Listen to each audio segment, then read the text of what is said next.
Asia কাপের ইতিহাসে ভারত সর্বোচ্চ ৮ বার শিরোপা জিতেছে, আর বাংলাদেশ একবারও পারেনি।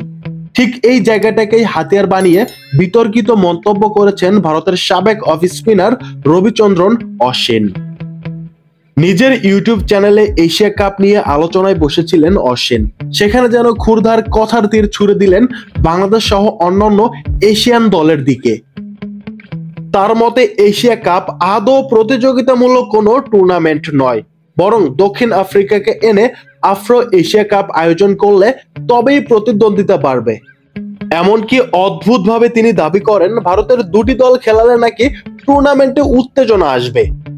বিশেষ করে বাংলাদেশের প্রসঙ্গ তুলতেই তার কণ্ঠে ঝরে পড়ে তাচ্ছিল্য। অশ্বিন বলেন, আমরা তো বাংলাদেশ নিয়ে একটুও কথা বলি না, কারণ ওদের নিয়ে বলার মতো কিছু নেই। এরা আসলে কিভাবে ভারতের সঙ্গে প্রতিদ্বন্দ্বিতা করবে? তার এই মন্তব্য স্বাভাবিকভাবেই বাংলাদেশি সমর্থকদের হৃদয়ে আঘাত এনেছে।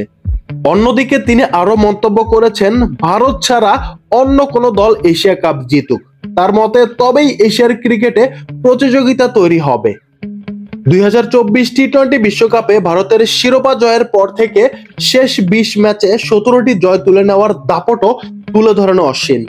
সেই আত্মবিশ্বাস থেকেই হয়তো তিনি বললেন, এশিয়া কাপ আসলে কোনো বড় মানদণ্ড নয়, 2026 বিশ্বকাপে এর কোনো প্রভাবই পড়বে না। কিন্তু ক্রিকেট তো ভদ্রলোকের খেলা। প্রতিপক্ষকে ছোট করে দেখা বা অবজ্ঞা করার মতো আচরণে কি সেই ভদ্রলোক সুলভ ভাব বজায় থাকে? এই প্রশ্ন ঘুরছে এখন কোটি কোটি ক্রিকেট প্রেমী সমর্থক ও নেটিজেনদের মুখে। মাঠে ফলাফল যাই হোক না কেন, এশিয়া কাপ ঘিরে বিতর্কের আগুন ইতিমধ্যেই জ্বলে উঠেছে।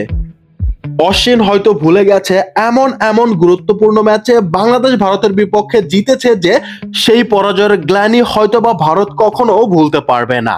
তাই ভারতীয়রা সেই কষ্ট ভুলতে বাংলাদেশকে নিয়ে এমন কটাক্ষপূর্ণ মন্তব্য করে। এমনটাই দাবি বাংলাদেশের কোটি ক্রিকেট প্রেমী সমর্থকদের।